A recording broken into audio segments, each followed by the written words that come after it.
طبعا الناس كلها خارجة من رمضان مبوظة الفورمة اللي هي عملتها قبل رمضان والدنيا خراب. عشان كده جبت لكم سايكل هاي انتنسيتي هتظبط لكم الدنيا اللي باظت دي وترجع لك فورمة احسن كمان من فورمة قبل رمضان. ويا ريت تجرب السايكل وتقول لي رأيك فيها ايه في الكومنتات، ويا ريت لو عجبتك تشجعني انك تعمل لايك وشير وسبسكرايب للقناة وتفعل زر الجرس. يلا بينا اشرح لك السايكل، ركز معايا. اولا كده السايكل كلها كل التمارين اللي فيها هتبقى عباره عن 4 مجموعات. اول مجموعتين هيكونوا لو انتنسيتي واخر مجموعتين هيكونوا هاي انتنسيتي. يعني ايه الكلام ده؟ يعني اول مجموعتين هتلعب بوزن متوسط تسخن بيهم جسمك كويس وتسخن العضله اللي انت عايز تلعب عليها. بعد كده اخر مجموعتين هتروح باتقل وزن ممكن تلعب بيه. المجموعه الثالثه بالنسبه لك هتبقى تجرب فيه اتقل وزن انت بتلعب فيه في العموم وانت عارفه. ولو جبت فيه اكتر من 8 عدات حاول تكسر الوزن ده بانك تلعب بوزن اتقل منه حاجه بسيطه. لو جبت فيه اقل من 8 عدات يبقى حاول تثبته وتلعب بيه مجموعه كمان اخيره. طبعا زي ما احنا متعودين قبل ما نبدا اي تمرين نتسخن كويس جدا، ولو مش عارف تسخن ازاي هسيب لك فيديوهات التسخين بتاعتي في الاي اللي فوق في الديسكريبشن تحت. حاول تتفرج عليها كويس قبل ما تبدا كل تمرين. وبرضه هسيب لك السايكل اللي فاتت اتفرج عليها هتعجبك، وحاول برضه تجربها وتقولي رايك فيها.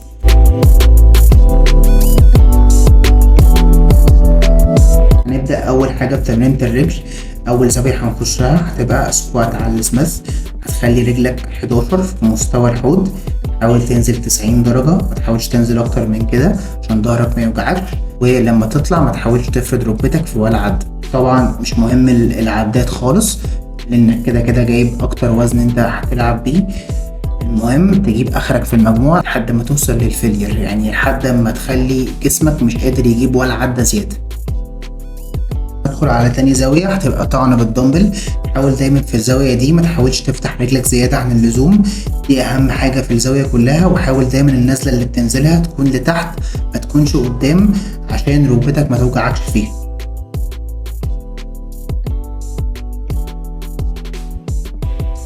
ويلا بينا ندخل على تالت زاوية هتبقى سومو ديد ليفت بالبار. الزاوية دي قوية جدا بس خلي بالك منها عشان تريكي جدا، يعني اصاباتها كتير.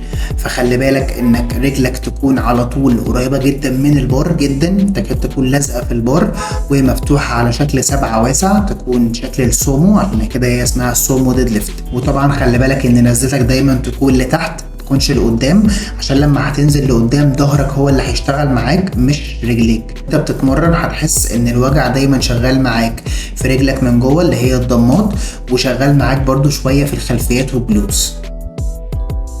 هندخل على رابع زاوية والأخيرة وهي هتبقى السوبر سيت. خلفية وسمانة، خلفية وانت قاعد سيتد ليج كيرف، وسمانة وانت واقف ستاندنج ليج كيرف ريز. طبعا المجموعة الثالثة والرابعة حط أتقل وزن ممكن تلعب بيه. عايزك في الخلفيات وانت قاعد حاول تعصر رجلك في كل عدة. اتأكد انك بتزق بكعب رجلك، ارفع وش رجلك لفوق للآخر، وتأكد انك بتقرص بكعب رجلك للآخر لحد ما تجيب آخر الخلفيات. تقوم على طول على جهاز السمانة، برضو هتحط اتقل وزن ممكن تلعب بيه. العدات مش مهمة، حاول تقرص في كل عدة لحد ما توصل السمانة للفيلير، يعني تخليها توصل للفشل العضلي.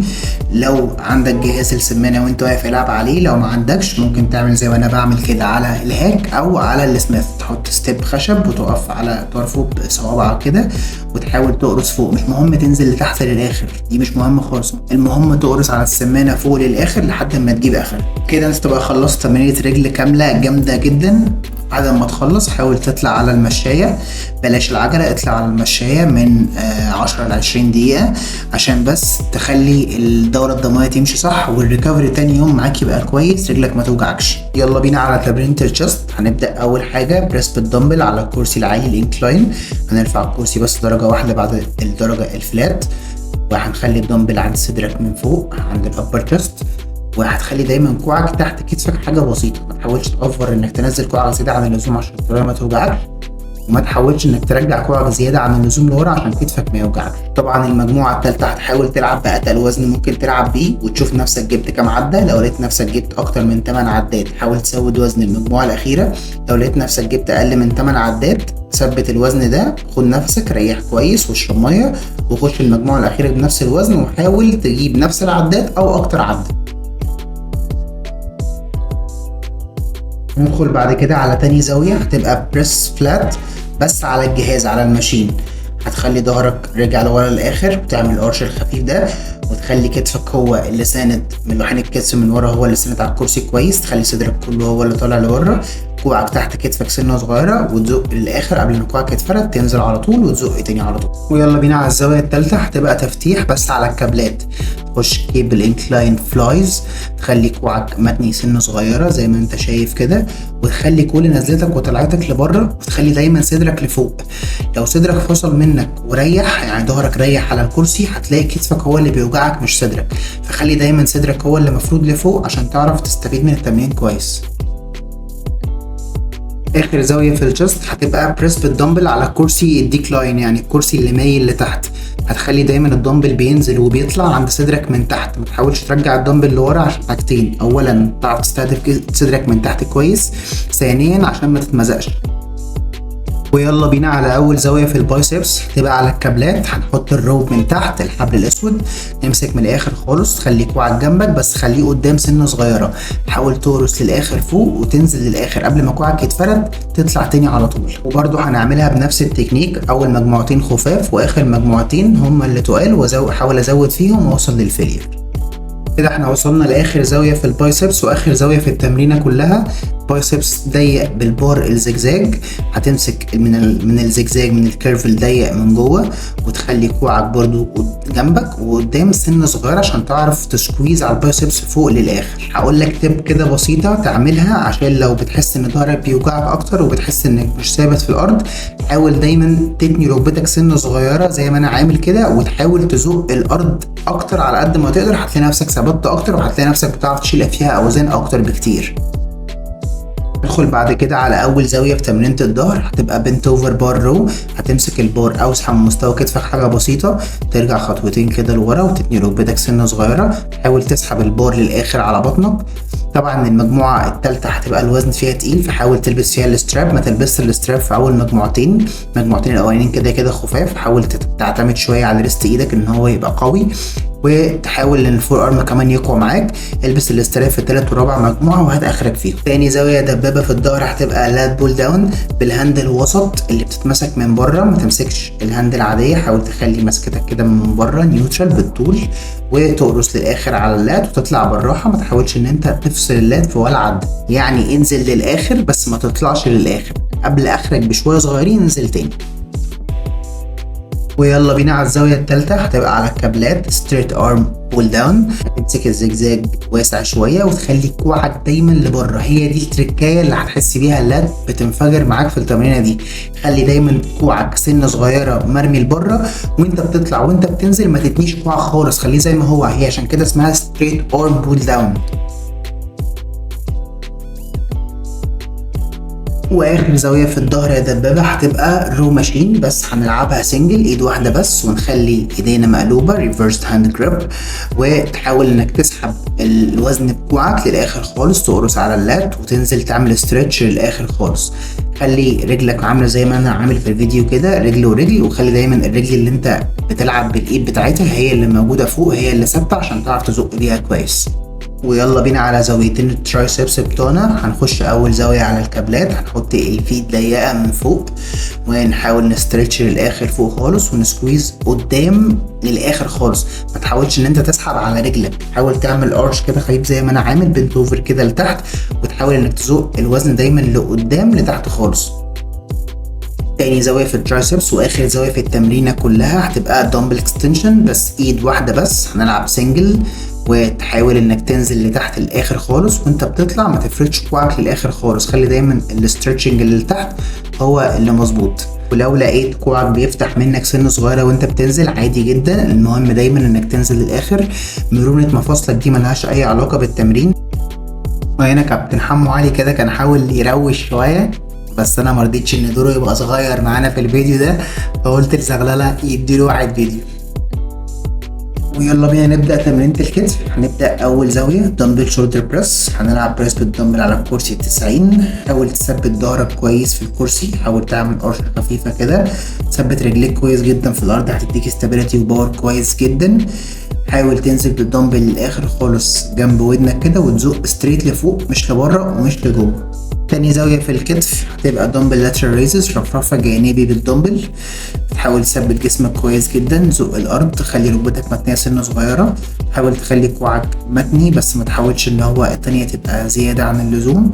اطلع بكوعك لحد مستوى كتفك وانزل بالراحة، حاول ان انت تكنترول الوزن وانت بتنزل، متخليش الوزن يتهبد منك. تخش على الزاوية التالتة هتبقى رفرفة امامي بس بالكابلات. هنخلي الكابل بين رجلينا ونحط الهاند الزجزاج، نحاول نمسك الهاند في مستوى كتفي بالظبط، خلي ايدي مقلوب، وحاول النزلة والطلعة كلهم يكونوا التحميل على الكتف الامامي. متحاولش ان انت تزق الوزن بظهرك، وخلي دايما النزلة تكون بطيئة عشان تعرف تكنترول النيجاتيف زي ما تكنترول البوزيتيف، يعني حاول تكنترول الاتنين عشان تاخد اكبر استفادة من الزاوية دي. رابع زاوية في الكتف والأخيرة هتبقى فيس بول، كتف خلفي. أنا بحب ألعبها بالتي ار اكس زي كده عشان بتديني مدى حركي أكبر شوية. بخلي كوعي مفتوح سنة صغيرة وأسحب كل السحبة لورا، فكتفي الخلفي بيشتغل وبيكون ظهري معزول خالص. لو الهاند دي مش موجودة ممكن تلعبها بالروب، الحبل العادي الأسود، بس يعني يفضل الهاند دي هتديك مدى حركي أحسن بكتير. يلا بينا نبدأ أول زاوية في تمرينة الدراع، هتبقى على الكابلات بالروب. تحاول تخلي جسمك متني لتحت شوية صغيرين وتخلي كوعك لقدام. السر كله في الزاوية دي إنك تحاول دايما تسترتش الترايسبس للآخر فوق وتسكويز عليها، تعصرها للآخر تحت من غير ما تزق الوزن بكتفك. هي دي التركية اللي هتخلي الترايسبس عندك تشتغل كويس جدا. هنكمل تاني زاوية في تمرينة الدراع، هتبقى برضو ترايسبس. هنلعب على الكابلات، هنحط الزجزاج ونمسك ضيق. حاول تسند جسمك كويس في الماشين وتخلي كوعك ثابت. مش مهم ان هو يتفتح منك او لا، بس اهم حاجة ان هو ما يتحركش منك عشان كتفك ما يوجعكش. زق الاخر وانزل استرتش الاخر، هتلاقي الترايسبس ولعت معاك. دلوقتي هنبدأ البايسبس. أول زاوية في البايسبس هتبقى تبادل بالدمبل، دمبل كيرلز وانت واقف. سواء هتلف الدمبل زي ما انا بعمل كده او سواء هتخليه ثابت زي ما هو، في الحالتين حاول وانت بتطلع تعصر الدمبل لبره في كل عدة عشان البايسبس تسكويز عليها للآخر وتحس بكل عدة بتعملها ان فعلا البايسبس هي اللي شغالة معاك. حاول على قد ما تقدر ما تزقش الوزن بظهرك، ثبت رجلك كويس، ما تحاولش ترجع ظهرك ورا. طيب دي اخر زاوية في البايسبس واخر زاوية في تمرينة الدراع كلها واخر زاوية في السايكل عامة. دي هتبقى عضلة البريكيالس. عضلة البريكيالس دي عضلة صغيرة موجودة في الجنب كده بين البايسبس والترايسبس، ودي عشان تتمرنها انت محتاج تقلب ايدك عكس البايسبس وتحاول تسكويز وتورس فيها للاخر. هتحس ان هي الفور ارم بيشتغل معاك اكتر شوية، وهتحس كمان معاها ان عضلة البريكيالس اللي في بره البايسبس والترايسبس كده اللي في الجنب دي هتلاقيها شغالة معاك كويس. بس كده يا دبابة، كده كمان خلصت لك تمرينة الدراع وخلصت لك السايكل كلها كاملة. يا ريت تجرب السايكل وتقولي رأيك ايه فيها في الكومنتات، ويا ريت لو الفيديو عجبك والسايكل عجبتك وفيديوهاتي دايما بتعجبك وبتستفاد منها، يا ريت تشجعني بانك تعمل لي سبسكرايب ولايك وشير وتفعل زر الجرس. واحلى مسا عليك يا دبابة.